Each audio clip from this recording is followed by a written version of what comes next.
Don, congratulations. How big a win does that feel? Thank you.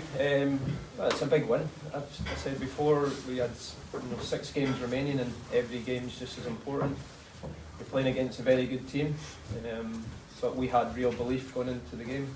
Our home form has been very good, and it was about trying to build on that. And I thought collectively it was an excellent team performance. A lot of teams might crumble if one of the old firm come here and get a goal and go ahead, but your side just seemed to get stronger and stronger, don't they? I think they took real belief from what was happening within the pitch. Even though we conceded the goal, we had created a couple of very good chances, weren't clinical enough, didn't take them, but you sense it as a player, you realise what's happening, and they built from that. And the message at half time was, we've done really well. We were disappointed to be behind, and it was about coming out fast and being positive, and they certainly did that. And at the end of the game, it gets a bit nervy, natural.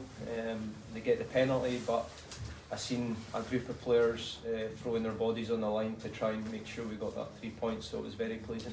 Did you feel they could have been vulnerable defensively today, and you really managed to take advantage of that?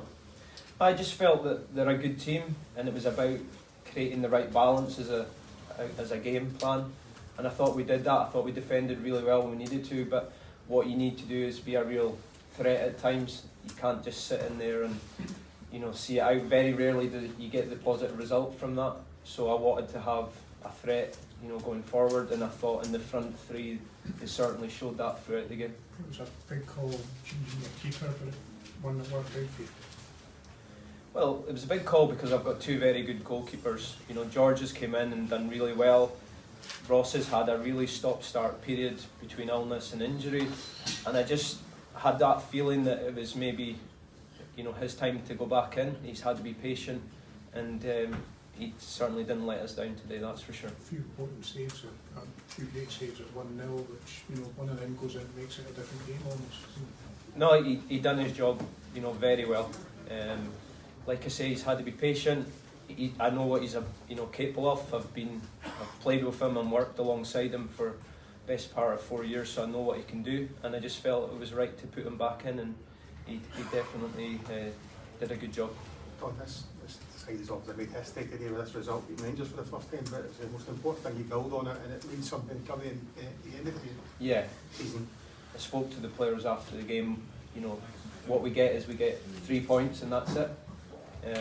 But beyond that, we have to take real belief and confidence going into 5 crucial games after today, and try and build on it. Will it always be your tactic to have a go at Rangers and Celtic? Pardon? Will it always be your tactic to have a go at them rather than kind of park the bus against Rangers and Celtic? No, you just try and find a game plan that makes us feel comfortable as a team. You look at certain individuals and the personnel that we've got. I've got 2 very good strikers that were sitting on the bench, in Eamon Brophy and Jordan White, but I just felt having Jan Danda and Josh Sims in certain areas of the pitch that could help us out defensively, but on that transition give us that attacking threat, and it's up to them to go and execute the plan after that, and they did it very well. Is that the standard set for the rest of the season? Is that what you want to see going into the final 5 games of the campaign? Yeah, I believe the collective performance have been really consistent over the last 2 months. We beat Hearts here a few weeks ago, and then we lost the next 2 games, but I felt the performances were good, especially against Aberdeen.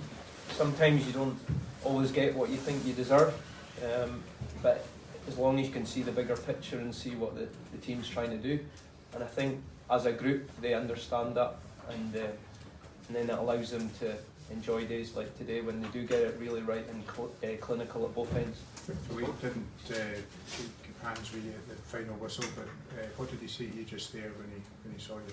He apologised that he didn't shake my hand, which I've got no problem with.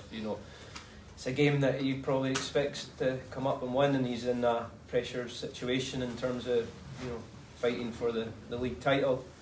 I had 10 minutes with him prior to the game, very respectful, and no issues there with me. What was the message to the players at half time? Obviously you've spoken about your own team sort of conceding early after half time, but to come out and score 2 so quickly, was there a new specific message you gave to them today?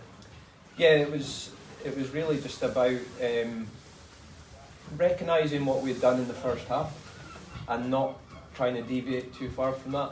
Being positive.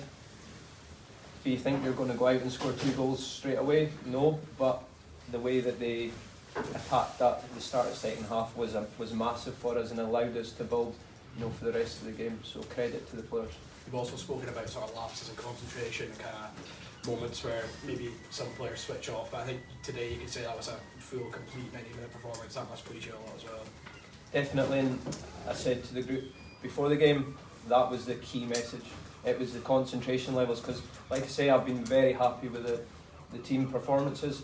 Slight moments we've switched off in games and we've been punished, but I thought today the concentration levels were at a top level, and that allows you to then get a positive result.